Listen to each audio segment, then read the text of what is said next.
চলো আজ তোমাদের সাথে শেয়ার করব তোমরা কিভাবে এয়ার ব্রাশ মেশিনটা ইউজ করবে। তো দেখো, প্রথমেই এরকম এয়ার ব্রাশ মেশিনের মধ্যে আলাদা আলাদা ধরনের মেশিনে জিনিসগুলো দেওয়া থাকে। তো প্রথমে এই যে বাটির মতন একটা জিনিস দেওয়া থাকে, তারপরে এই যে এরকম একটা গানের মতন জিনিস থাকে।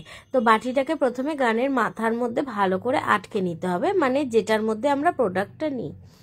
আর এই যে দেখো একটা ট্রিগারের মতন জিনিস থাকে, এই ট্রিগারের মতন জিনিসটা জাস্ট প্রেস করলেই কিন্তু একটা ফ্লো বেরোয়। আর এই যে পিছনে যেটা দেখছো না, আমি দেখলাম ঘোরালাম, ওটা দিয়ে ট্রিগারটাকে আপ মানে স্লো বা মানে বেশি পড়বে না কম পড়বে সেটা দেওয়া হয়। আর এই যে মোটরটা লাগিয়ে নিতে হয় নিচে। এছাড়া চার্জিং এর তার দেওয়া থাকে, এইগুলো মোটামুটি থাকে, ঠিক আছে। তো দেখো, এই যে দেখো আমি ভালো করে লাগিয়ে নিলাম। এরপরে কিন্তু নিচের বাটনটা প্রেস করলেই আমাদের অন হয়ে যাবে।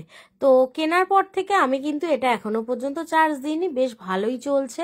আর এটার প্রাইস আমার পড়েছিল 1800 টাকা মতন, ঠিক আছে, ডিসকাউন্ট দিয়ে।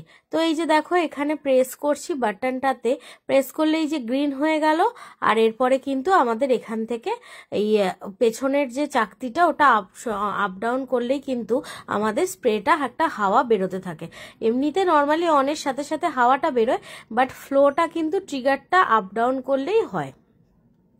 তো তোমাদের সাথে সাথে আমি আমার ক্লাসেও কিন্তু স্টুডেন্টদেরকে দেখাচ্ছিলাম যে কিভাবে এটা চালু করতে হয়, কারণ এটা একদম নতুনত্ব একটা জিনিস। যারা মেকআপ আর্টিস্ট আছো তারা তো ইয়ার ব্রাশ সম্বন্ধে জানোই, বাট যারা নতুন আছো, ইয়ার ব্রাশের কোনো নলেজ নেই, তোমরা কিন্তু আমার এই ভিডিওটা দেখে অবশ্যই শিখে নিতে পারো যে কিভাবে ইয়ার ব্রাশটা তোমরা কিনবে বা ইয়ার ব্রাশটা কিভাবে সেট করবে। তো আমি দেখাচ্ছিলাম এখানে, দেখো খুব ইজিলি। এবং তারপরে দেখো তোমাদের সাথে আমি দেখাচ্ছি যে কিভাবে আমি এটার মধ্যে প্রোডাক্ট দিয়ে তোমাদেরকে কাজটা করবে। তো দেখো এখানে প্রথমে আমি একটা ডিপেন্ড ডিশের মধ্যে অ্যাসিটোন অল্প করে নিয়ে তার সাথে দেখো এখানে আমি পলিশটাকে মিক্স করে নিচ্ছি। টেক্সচারটা কেমন রাখবে সেটা হচ্ছে মিডিয়াম, মানে খুব বেশি ঘনও রাখবে না, আবার পাতলাও না, না হলে কিন্তু অসুবিধা হবে।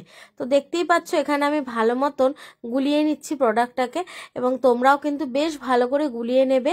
এবং এখানে দেখো ওমরে করা যায় এটা দিয়ে, তাছাড়া অনেক রকম কিছু করা যায়, স্পেশালি ওমরেটা কিন্তু ভীষণ সুন্দর হয়।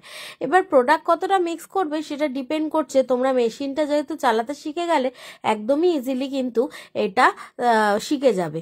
তো তোমরা যারা চাইছো হাতে ধরে আমার কাছে ক্লাস করতে এবং ডিটেলিং এ শিখতে, বেসিক টু অ্যাডভান্স ক্লাসে কিন্তু জয়েন করে ফেলো। আমাদের 12ই ফেব্রুয়ারি থেকে বেসিক টু অ্যাডভান্স ক্লাস শুরু হচ্ছে। তো দেখো আমি প্রথমে দেখেই নিলাম, ওই ট্রিগারটাকে আস্তে আস্তে জাস্ট প্রেস করলেই দেখো একদম সুন্দর করে কিন্তু অমরে হয়ে যাচ্ছে। জাস্ট তোমরা আমার কথা শোনো, মানে শুনে যদি কেনো তো ফ্ললেস একদম একটা অমরে ফিনিশ কিন্তু আসে, যেটা কোনো কিছুতে আসে না, এতটাই সুন্দর। এবং তারপরে কিওর করে দেখো সেকেন্ড বার আবার আমি রিটাচ করছি, অসাধারণ কিন্তু অমরেটা হয়। এটা যারা আমার স্টুডেন্টরা সামনে দিয়ে দেখেছে তারা পর্যন্ত দেখে কিন্তু বলেছে। তাই তোমরা যদি মনে করো যে তোমরা এয়ার ব্রাশ মেশিন কিনবে, তাহলে ঝটপট কিনে ফেলো, আর এই ধরনের অমরেগুলো কিন্তু ইজিলি করে ফেলতে পারো। ভীষণ সুন্দর। তোমাদের কেমন লাগলো অবশ্যই তোমরা কিন্তু জানিও।